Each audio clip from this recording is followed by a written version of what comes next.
All right, let's talk about something that for a lot of us can be pretty nerve-wracking, the performance review. Yeah, that one. But what if we could flip the script on it? What if instead of something you dread, it could actually become one of the best tools you have for your career? Let's dive in. I mean, seriously, if just thinking about your next review makes your stomach do a little flip-flop, you're not alone. Not at all. That's a super common feeling. But here's the thing. What if we could take that anxiety and turn it on its head? What if we could change how you see the whole thing? And that really is the big idea here today. MyHub Intranet puts it perfectly. Reviews can be an empowering tool for growth, not something uncomfortable or negative. It's all about changing the frame. And the secret to doing that? It all comes down to one word: preparation. Okay, so let's get into it. We're going to start with what you need to do before you even set foot in that meeting room. Because here's a little secret. A great performance review isn't one in the meeting, it's one long before that. This is your prep playbook. This whole playbook really comes down to 3 key steps. First, you're going to gather your info, get all your ducks in a row. Second, you'll do a little self-appraisal, get really honest with yourself. And third, you're going to draft some goals to show you're thinking about the future. All right, let's get into the details on each one. First things first, gathering your evidence. Think of yourself as a detective building a case for you. Start with your job description. I mean, does it even sound like what you do every day anymore? Then grab the goals from your last review. This is huge because it lets you draw a straight line from what you were asked to do to what you actually did. And hey, if you're thinking about a raise, you've got to come with the data. What's the market rate for your job? And here's a big one. Don't forget to jot down the challenges. This isn't about highlighting failures. It's about showing you're self-aware and you learn from stuff. All right, next up is the self-appraisal. And listen, even if your company doesn't make you do one, trust me, doing this for yourself is a complete game changer.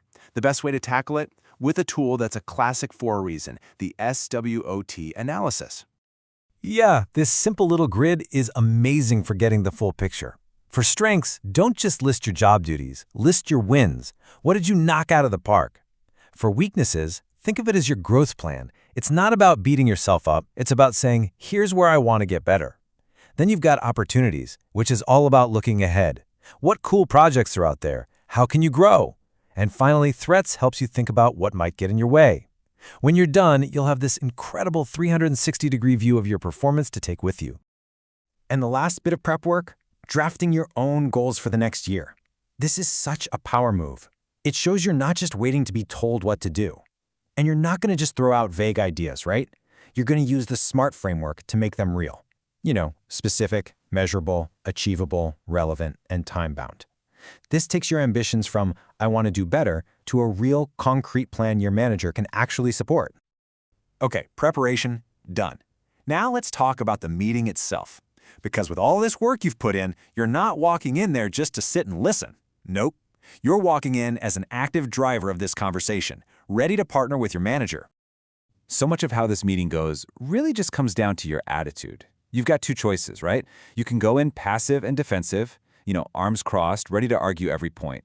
Or you can be active and collaborative. You can listen, you can reflect, and you can suggest solutions. The whole key is to see it as a conversation, not a courtroom. And a huge part of being that active participant, asking really good questions. I mean, think about it. How often do you get your manager's 100% undivided attention? This is your golden opportunity to get super clear on exactly what they expect from you. A great place to start is to ask, what are the things I'm doing that I should definitely continue doing? This is brilliant because it tells you exactly what your boss values. It's a positive way to kick things off and focus on your strengths. Next up, you ask, what new things should I start doing? See, this question opens the door for growth and new opportunities. You're basically asking, how can I be even more valuable around here? And that is a question every manager loves to hear. And then there's the third question. It can be the toughest one to ask, but it might be the most valuable. Are there any things I should stop doing? Wow.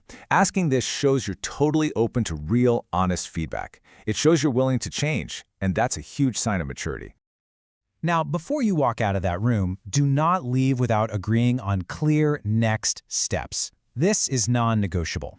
You should both be on the exact same page about what success looks like over the next year, what the plan is for your development, and what support you're going to get for your career goals. And just remember, the review meeting itself isn't the finish line, not even close. It's the starting pistol. What you do after the review is what really counts for keeping that momentum going. So how do you do that?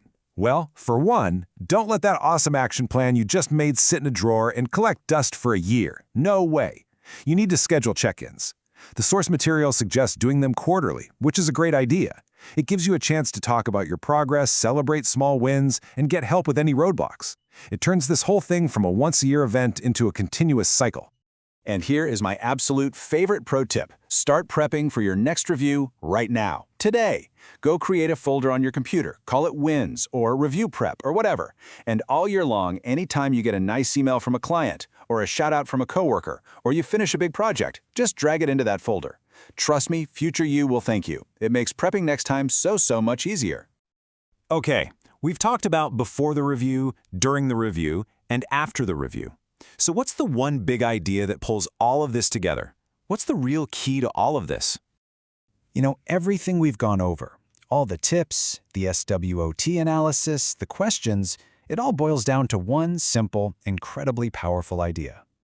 It's this: preparation is power. That's it. That is the big takeaway. When you are truly prepared, the entire experience changes. The fear just melts away. The anxiety is replaced with confidence. It gives you the power to take control and actually steer your own career. So, I'll leave you with this final thought. Your next performance review, it is not a test you have to be afraid of. It's an opportunity, a huge one. So, the real question is, how are you going to use it?